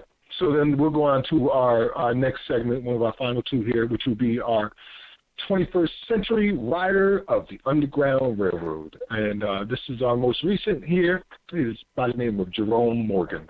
On January 17, 2014, Jerome Morgan's murder conviction was overturned. 2 weeks later, he walked out of prison after spending 20 years incarcerated for a crime he did not commit.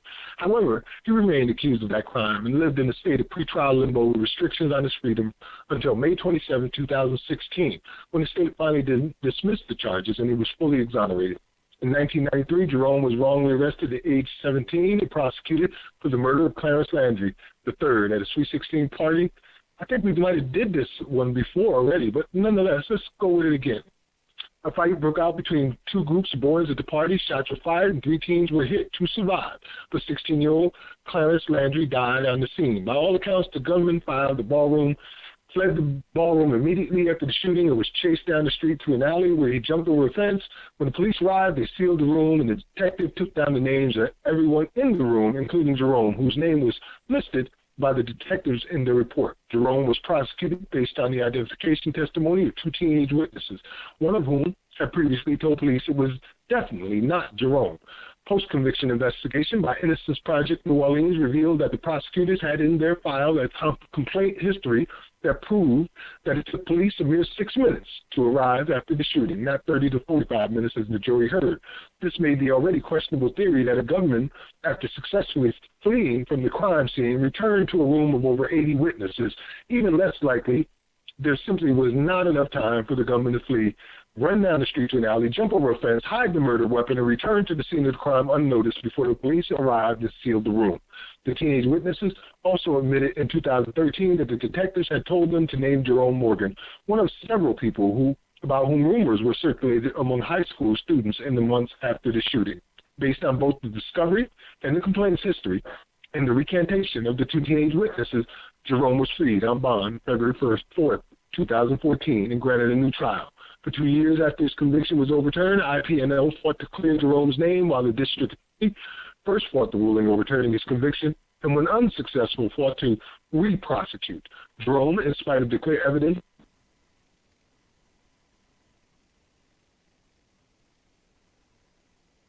Maximus got a bad connection tonight.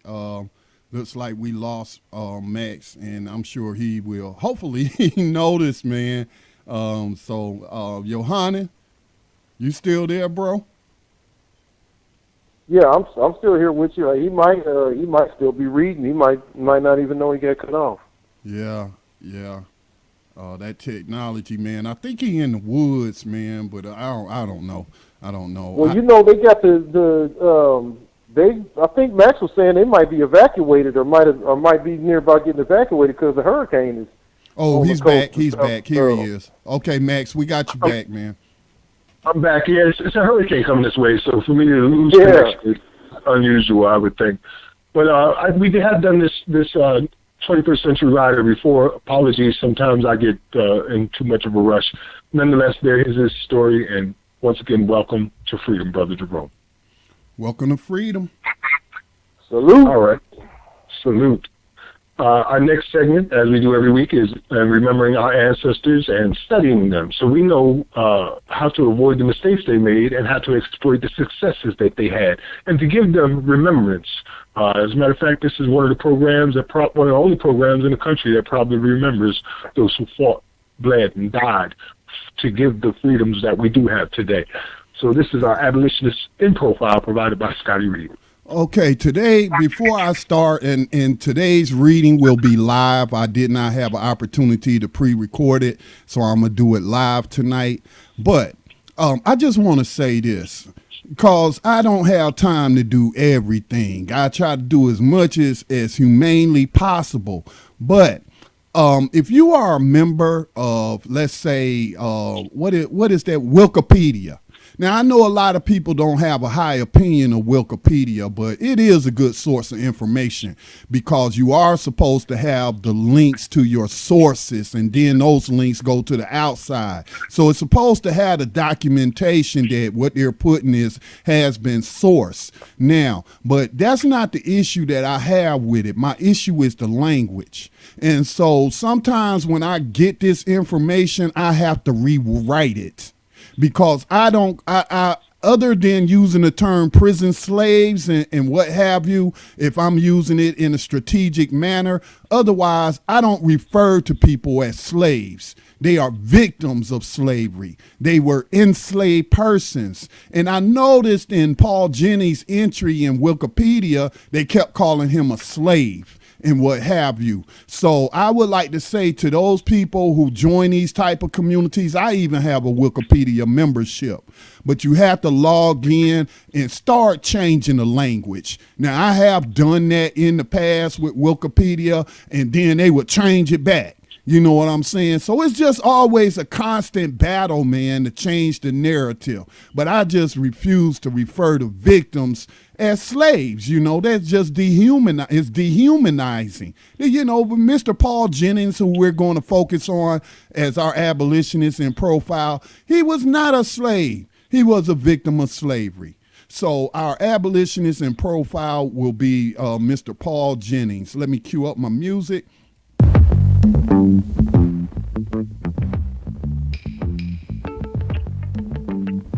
Paul Jennings was born into slavery at Montpelier in 1799. His mother, who was African Native American, was held in slavery by the family of President James Madison. During the War of 1812, let me turn this music down just a little bit. Y'all excuse me. Let me start over. Matter of fact. Paul Jennings was born into slavery at Montpelier in 1799. His mother, who was African Native American, was held in slavery by the family of President James Madison.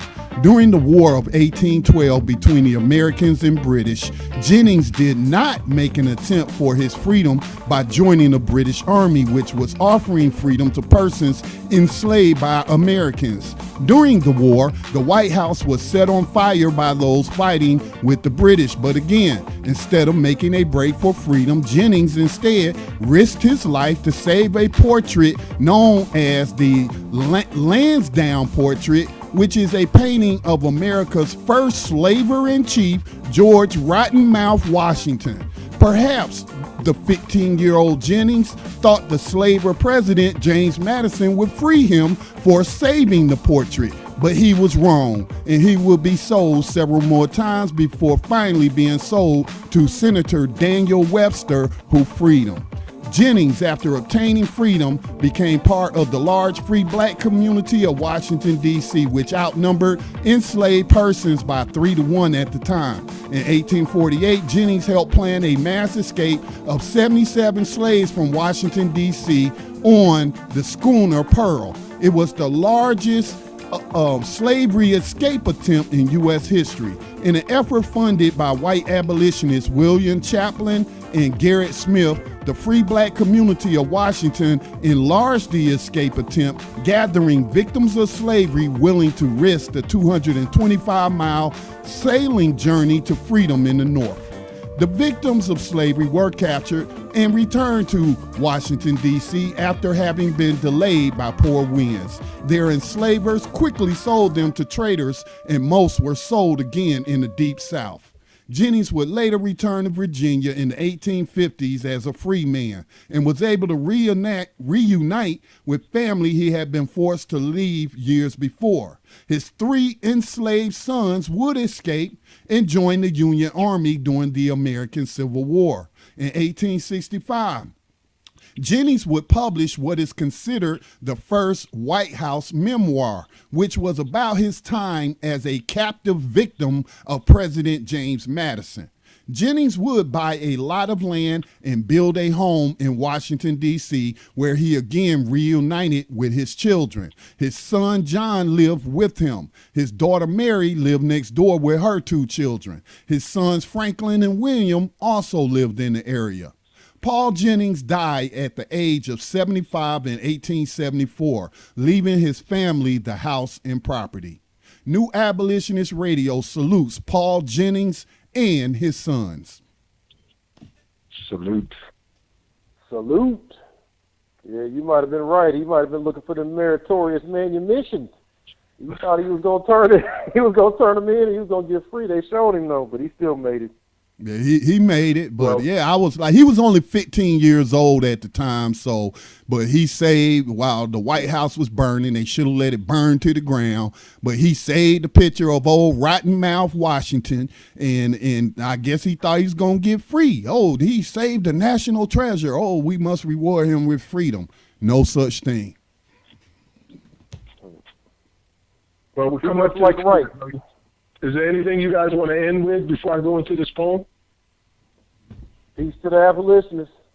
Yes to these oppressors.